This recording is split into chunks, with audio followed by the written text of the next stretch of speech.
everybody out there, and welcome to this another edition of a late night Scream review. This week we're talking about Night Swim.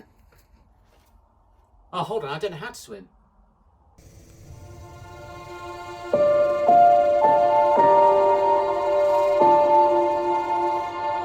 It needs a little work, but I don't think it's going to last long at this price. There's a pool. Always wanted a pool. Is this everything? We'll grow into it.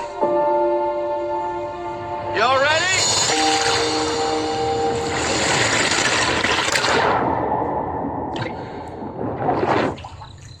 Marco.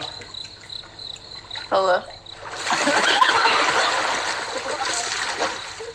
Marco. Hello.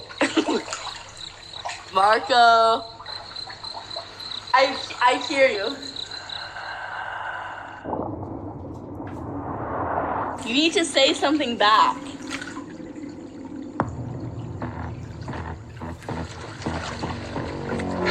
So, Night Swim, directed by Bryce McGrawer, has just been released nationwide all over England, in the UK, in all major cineplexes on the 5th. And so we're a few days late on this one. So what's the story? So the film tells the story of Ray, who's a retired baseball player. He's had to kind of hang up the baseball bat and glove early because of some sort of degenerative illness that he suffers from. I think it's some sort of like MS or something like that. So he's just trying to kind of recuperate and recover because he's suffered some serious injuries in his last game. They then moved into a brand new house to kind of get away from it all and start afresh. Sounding familiar? Ha! And they move into a house with a pool, which is great for Ray because it helps with his kind of, aquatherapy and kind of getting his strength back. And unfortunately, there's something lurking at the bottom of the pool. So what did I think of this film? So here's the situation, guys. Basically, I saw this trailer, I think, way before Christmas. And then obviously we went away for Christmas, which was great. Had a great time. But I literally came back to work today. We came back from a short break away, and then we literally been back for 2 days, and then had to pick up work again and get straight back in. So literally just sat down after coming back from work. Went to see the film last night, and I'm absolutely exhausted. But I couldn't really remember a lot about the trailer. Obviously, it takes place in a swimming pool, and a family move in, and there's something in the pool. There's some sort of creature, monster, spirit, ghoul, ghost. Now, what did I think about this movie? Well, this film, to me, is just a stereotypical Blumhouse flick. Unfortunately for me, I just feel like this film didn't do that much that was kind of different from all the other films. I mean, it just suffers from all the kind of modern cliches. First of all, it's a 15, rating 15. Therefore, you're not going to see any gore, you're not going to see any blood, and the scares are going to be very minimal. You're not going to see anything visceral, nudity, things like that, swearing, Are all those things important? No, not necessarily. A film can still be good and not have like ultra violence and gore, nudity, swearing. But it does tend to hamper, I feel, a Blumhouse kind of movie. You get the kind of stereotypical thing, there's been a family trauma, usually centered around the dad, and he kind of wants to kind of gain his power back and his glory days from yesteryear, and he just needs this one thing, this one final score, or this one last good book, or to get back on the field and to recover his leg. And then obviously it's about the dad not being able to let go, being a dick to his family, kind of being selfish, and then this thing comes along and kind of ramps all that up, and exacerbates things. You've got the stereotypical things of the kids seeing things but the parents don't really believe, or the characters just won't talk to each other about what they're experiencing, and if they did, things would be over instantaneously and you just get in your car and go. So there's all these kind of modern Blumhouse tropes that you get, and it's all in this movie. And to me, again, and I think I've said this before about Blumhouse films, and I guess a lot of modern films in general, that you just want one or two more go-overs with the script. This film just felt like lazily written.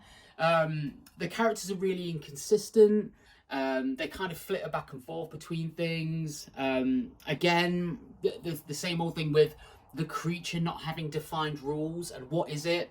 I mean, a Blumhouse horror film these days should just be, here's this creature attacking us. Well, what is it? Hey, well, it's either a ghost, monster, zombie, werewolf, ghoul, demon, and it could be anything. It could be any one of these things because the rules aren't clearly defined. The story is essentially that they move into this new house. It has a pool. This pool has ancient roots that link into ancient waterways from way back when, back in the day, the old school days of when we used to sacrifice, I don't know, goats to the harvest and all that kind of stuff. And so it's an ancient demon of nature, ? Except sometimes it isn't, because sometimes it's a physical kind of monster creature. And yet it has all the powers linked in with the water, the literal water itself. Except sometimes it doesn't. And sometimes its power can exceed the pool by many, many miles. Or sometimes it possesses people. And you think, well, if it's a power water demon and it can access people through the water and sometimes not even need to be near water, why does it then need to, at certain points, possess people? And it just feels like the script didn't lock any of this down. Now, with Blumhouse, you also get the stereotypical good stuff. It's well shot, it's well acted, the casting is great, all the, the effects are fine. But there's never any real, uniqueness to these movies, any real flair. I was expecting some really cool underwater sequences in this movie, and there wasn't any. I mean, literally, this film rips off the kind of imagery of Get Out.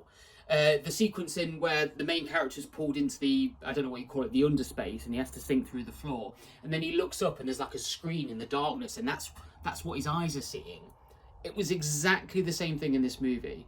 So, and there were many things in this film where I thought they could take this idea, this concept, and actually do something with it. And they opted to not do that. They opted for the easiest route. The stereotypical jump scares, the silences, the person stood in the shadows for no reason. And then it turns out it's not really anything. And I just left the theatre feeling really underwhelmed and really kind of disappointed, because Night Swim and the premise is kind of cool. There's that thing that's under the water. And we've all been in swimming pools, haven't we, where we've imagined that there's something down there, or there's something poking out, a la It. But by the way, there is like a rip-off scene of It in this film as well, where there's the waterway at the side of the pool. I don't know what it's called. Where the water floods away, and there's a voice of a child speaking out from that, and then to a little boy, and then a monster tries to grab the boy. It's exactly It, the movie It. And that's my problem with this film. It takes the laziest, easiest way out when it could have taken a more interesting, visually stunning, frightening route. This film isn't scary. It's just stereotypical trope after trope after trope. I was really disappointed because, as I say, I was kind of looking forward to this movie. And there were instances in the film where I was gearing up to get kind of like tense. I'm like, oh my God, what's going to happen? And then, as I say, it just takes the easy route out and you feel really disappointed. And again, the family that the whole story is centered around are intriguing. They're fun. I want to see what the dad's going to do. I want to see these kids interact. I want to see the family pull together and do this, that, and the other. And it just never brings it together. It just, it was such a frustrating watch. And then at the end, the family just do these really strange things. Essentially, like, they're scared that it's going to happen again. And so they say, well, we're going to stay. We're going to make sure that we're going to stay in the house. We're not going to run away. And then the next scene is that, spoiler alert, the ending sequence is them filling the pool in with a digger. So you don't need to stay then because you filled the pool in. Or is it because the demon doesn't need the water? So, unfortunately for me, I can't say this is a recommend. Look, if you're a die-hard Blumhouse hardcore fan, if you like these kind of movies they're not going to push you too much, they're not going to tax you too much, they're not really going to go out of the way to actually frighten you. But, there's some supernatural stuff, there are some creepy voice moments and things like that. And if you like that kind of viewership, more power to you, and you will probably like this movie. If you've liked every other Blumhouse film before now, you're probably going to like this movie. If you are kind of getting tired of the tropes of Blumhouse, then do not see this film. It is not going to do you any favours. I came away disappointed. I was maybe mildly entertained. Maybe if there's nothing else on, or you can watch it on streaming, then do so.